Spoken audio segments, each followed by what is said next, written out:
मित्रांनो, आज आपण करणार आहोत भस्त्रिका प्राणायाम्स. भस्त्रिका प्राणायाम करण्यासाठी सगळ्यात पहिल्यांदा तुम्हाला सिद्धासनात किंवा सुखासनात बसायचं आहे. मी दोन्ही पोस्ट सांगतो. सिद्धासनामध्ये बसण्यासाठी पहिल्यांदा तुमचा डावा पाय तुम्हाला असा तुमच्या जवळ घ्यायचा आहे ओढून.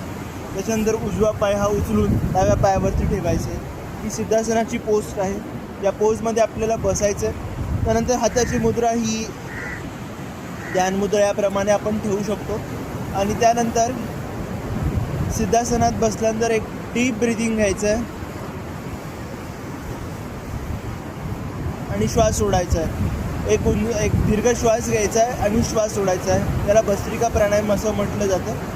हे मोस्ट इम्पॉर्टंट आहे. भस्त्रिका प्राणायाम करत असताना तुमचा पाठीचा कणा सरळ पाहिजे. तुमचं सिद्धासनात तुम्ही बसलं पाहिजे आणि एक डीप ब्रिदिंग आणि श्वास सोडायचा आहे. त्याच्यामध्ये 3 प्रकार आहेत. एकतर संथ गती, मीडियम गती आणि फास्ट गती. तुमच्या एनर्जीप्रमाणे, तुमच्या कॅपॅसिटीप्रमाणे तुम्हाला हे करायचं आहे.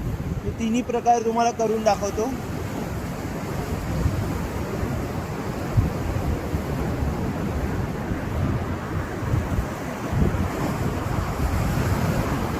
हा आहे संथ गती. याच्यामध्ये मी श्वास घेतोय आणि श्वास सोडतोय. संथ गतीचा प्रकार आहे हा. आणि मीडियम गतीमध्ये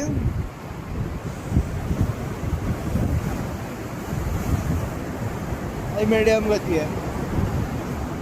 साधारण 5 ते 6 सेकंड लागतात संथ गतीमध्ये श्वास घ्यायला आणि श्वास सोडायला. आणि मीडियम गतीमध्ये हीच प्रक्रिया आपण 2 ते 3 सेकंडमध्ये करतो. फास्ट स्पीड याच्यामध्ये आपण जर करायचं असेल तर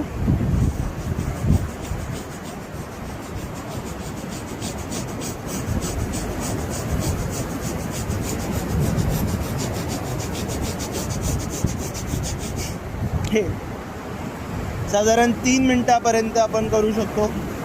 जे बिगिनर्स आहेत ते साधारण 2 ते 3 मिनिट करू शकता. आणि जर तुम्ही या प्रकार करत स्लोली 5 मिनटापर्यंत तुम्हाला हा भस्त्रिकेची क्रिया करायची आहे. यामध्ये तुमचे पूर्ण लंग्स मोकळे होतात. तुमचे श्वासाचे, नलिकेचे जे काही आजार आहेत ते क्लिअर होतात. मन कॉन्सन्ट्रेट होतं मित्रांनो. आणि तुमचा पूर्ण दिवस होतो. पावसाळ्यामध्ये आणि हिवाळ्यामध्ये जर हे प्रकार केले तर तुमच्या सायनसचा त्रास देखील पूर्ण होतो.